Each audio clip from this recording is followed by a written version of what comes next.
Everyone, आज का हमारा क्लास है डीएनए और आरएनए पे आधारित। डीएनए किसे कहते हैं और आरएनए किसे कहते हैं, डीएनए हमें क्यों पढ़ना चाहिए और आरएनए, इन सारी बातों को आज की क्लास में हम लोग देखेंगे। तो कभी कभी ये बात हमें सोचने पर मजबूर कर देती है कि हमारे पिता का आंखों का कलर, बालों का कलर, उनका चेहरा उनकी अगली पीढ़ी में समान दिखता है, तो उसके पीछे कौन सा कारण है। तो वो सारी बातों को आज की इस क्लास से हम लोग क्लियर करेंगे। तो हमारे क्लास में एक चैप्टर है जिसका नाम है न्यूक्लिक एसिड।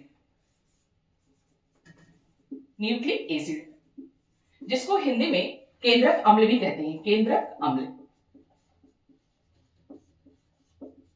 और ये हमारे इससे पहले वाले चैप्टर में हम लोग ने कोशिका पढ़ा था, तो उसी के दौरान हम लोगों ने देखा था कि कोशिका के सेंटर में ये जो है, यही न्यूक्लिक एसिड, यही जो है हमारा डीएनए और आरएनए प्रेजेंट रहता है, यही न्यूक्लिक एसिड है और इसी के अंदर हमारा डीएनए मौजूद रहता है। तो चलिए हम लोग डिटेल से देखते हैं डीएनए और आरएनए। तो इसी न्यूक्लिक एसिड को दो भागों में हम लोग बांट देते हैं, एक हो गया डीएनए और एक हो गया आरएनए।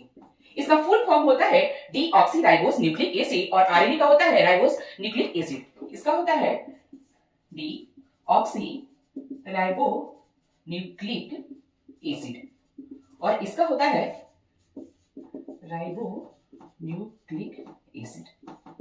अब हम लोग बारी बारी से देखते हैं कि डीएनए किसे कहते हैं और आरएनए किसे कहते हैं, कि डीएनए और आरएनए में क्या अंतर है। डीएनए को हम लोगों ने नाम दिया है डीऑक्सीराइबोस न्यूक्लिक एसिड, जबकि आरएनए का नाम है राइबोस न्यूक्लिक एसिड। अगर बात की जाए कि डीएनए को पहली बार किसने देखा, किसने अवलोकन किया, तो वो होगा हमारा नाम कार्ल बक्स, जिन्होंने पहली बार देखा, लेकिन उस पर उन्होंने कुछ ज्यादा काम नहीं किया। लेकिन जो डीएनए का डबल हेलिक्स मॉडल है, वो अगर किसी ने दिया तो वो थे हमारे वाटसन और ग्रिक ने, जिन्होंने हमारे डीएनए का डबल हेलिक्स मॉडल दिया। फिर बात आती है कि डीएनए जो है वो न्यूक्लियस में तो पाया जाता है, लेकिन उसके अलावा डीएनए और कहां पाया जाता है, तो डीएनए माइटोकॉन्ड्रिया और क्लोरोप्लास्ट में पाया जाता है। अगला टॉपिक है कि डीएनए का और क्या काम है, तो डीएनए का काम है जेनेटिक इंफॉर्मेशन। कहने का मतलब है कि बच्चे में 2 आंख, 5 उंगलियां,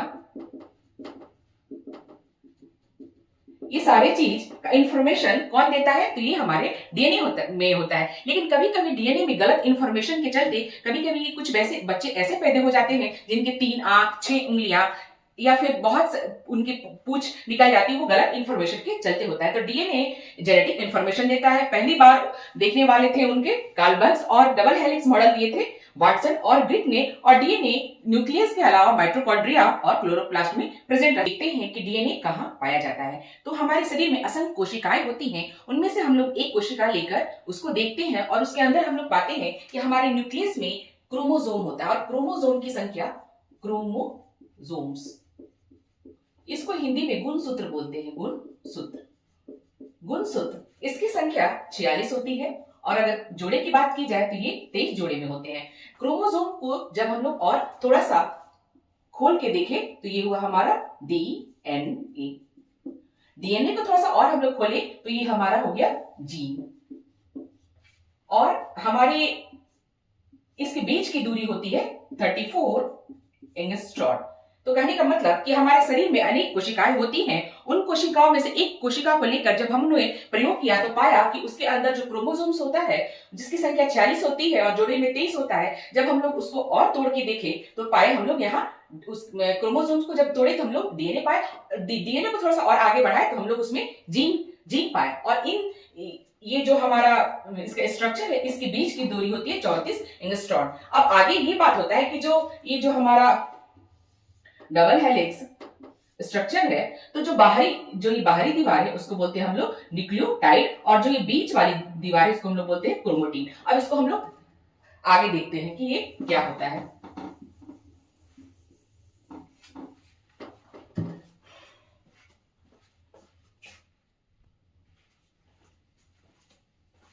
अब हम लोग ये समझते हैं कि डीएनए का निर्माण किन किन तत्व के मिलने से हुआ है। तो डीएनए का निर्माण हमारा शुगर, नाइट्रोजन बेस और फॉस्फेट के मिलने से हुआ है। डीएनए को हम लोग न्यूक्लियोसाइड और फॉस्फेट में बांटे, और न्यूक्लियोसाइड को हम लोगों ने शुगर और नाइट्रोजन बेस में तोड़े। अगर कोई क्वेश्चन आ जाए कि डीएनए का निर्माण किन किन तत्वों से हुआ है, तो वहां हम लोग बोल सकते हैं कि डीएनए का निर्माण शुगर, नाइट्रोजन बेस और फॉस्फेट से हुआ है। अब हम लोग नाइट्रोजन बेस को 2 भागों में बांटते हैं, प्यूरिन और पाइरिडिमिन। अब आगे हम लोग देखते हैं जो ये हमारा डीएनए का जो डबल हेलिक्स मॉडल है, अब इसमें जो हमारा हाइड्रोजन बॉन्ड जुड़ा रहता है वो कौन कौन सा होता है? तो जो प्यूरिन में होता है उसमें होता है AG, एडेनिन ग्वानिन, और इधर होता है TC, थायमिन और साइटोसिन। जो ये एडेनिन और थायमिन है ये डबल बॉन्ड से जुड़ा होता है, जबकि ग्वानिन और साइटोसिन ट्रिपल बॉन्ड से जुड़ा होता है। इन लोगों के बीच में हाइड्रोजन बॉन्ड के जरिए ये दोनों जुड़े होते हैं। बस अंतर आरएनए में यही होता है कि आरएनए में थायमिन की जगह यहाँ यूरासिल आ जाता है। बस इतना ही अंतर होता है, आरएनए में यही सिर्फ बदल जाता है। तो पायरिडीन में एजी और प्यूरिन में एजी और पायरिडीन में टी और सी। अब आगे हम लोग देखते हैं कि आरएनए क्या होता है। अब हम लोग जैसे ये जो हमारा डबल हेलिक्स है तो यहां हम लोग लगाते हैं AG, AG, TC। इसी माध्यम से ये सीक्वेंस चलते रहता है, ATGC। इसी सीक्वेंस से ये हमारा डीएनए का मॉडल का सीक्वेंस चलते रहता है। अब हम लोग पढ़ते हैं आरएनए कि आरएनए किसे कहते हैं। आरएनए, आरएनए का फुल फॉर्म होता है राइबो न्यूक्लिक एसिड।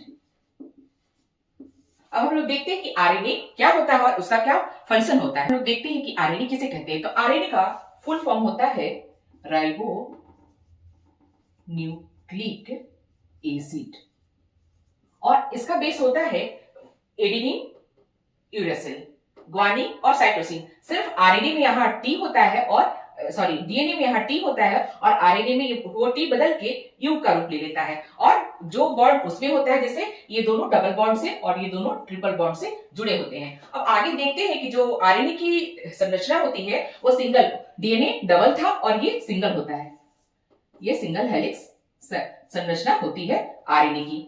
आरएनए का क्या कार्य है? तो आरएनए का काम है प्रोटीन सिंथेसिस करने का।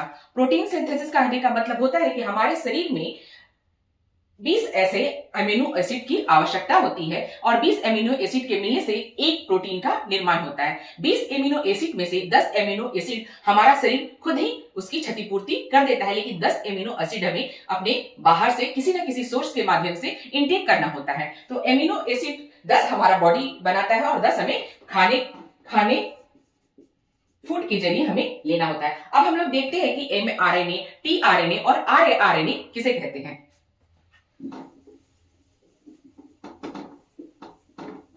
कि आरएनए क्या होता है। तो आरएनए को हम लोगों ने 3 भागों में बांटा, mRNA, tRNA और rRNA।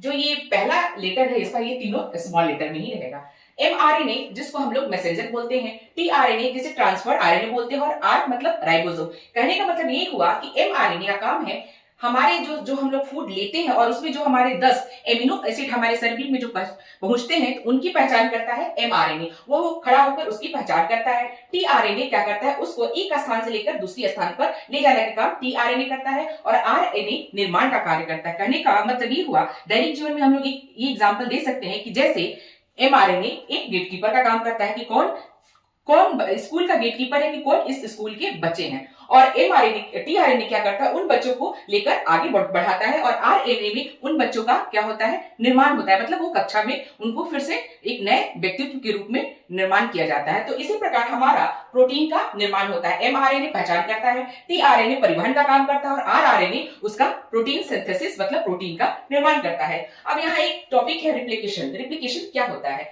जब डीएनए आरएनए में बदलता है तो उसको बोलते हैं हम लोग ट्रांसक्रिप्शन। जब डीएनए आरएनए में बदलता है तो उसको हम लोग बोलते हैं ट्रांसक्रिप्शन, और फिर आरएनए अगर डीएनए में बदल गया तो उसको बोलते हैं हम लोग रिवर्स ट्रांसक्रिप्शन। लेकिन जैसे ही आरएनए जब प्रोटीन में बदला तो उसको बोलते हैं ट्रांसलेशन। प्रोटीन में बदल जाने के बाद वो फिर से अब आरएनए में नहीं बदलेगा। यहाँ एक बार और समझते हैं, रिप्लिकेशन वो प्रक्रिया है जिसमें डीएनए आरएनए में बदले तो उसको बोलते हैं ट्रांसक्रिप्शन, आरएनए डीएनए बोले तो उसको बोलते हैं रिवर्स ट्रांसक्रिप्शन। लेकिन जब आरएनए प्रोटीन में बदलता है तो उसको बोलते हैं ट्रांसलेशन, लेकिन प्रोटीन में बदल जाने के बाद फिर वो आरएनए या फिर डीएनए में नहीं बदलेगा। तो एक तरफ से हम लोग बोल सकते हैं डीएनए को कि DNA data bank of life है और आरएनए रनर ऑफ इंफॉर्मेशन है। तो इन्हीं शब्दों के साथ मैं इस क्लास को समाप्त करती हूँ। आपको कैसा लगा अपना फीडबैक जरूर दीजिएगा।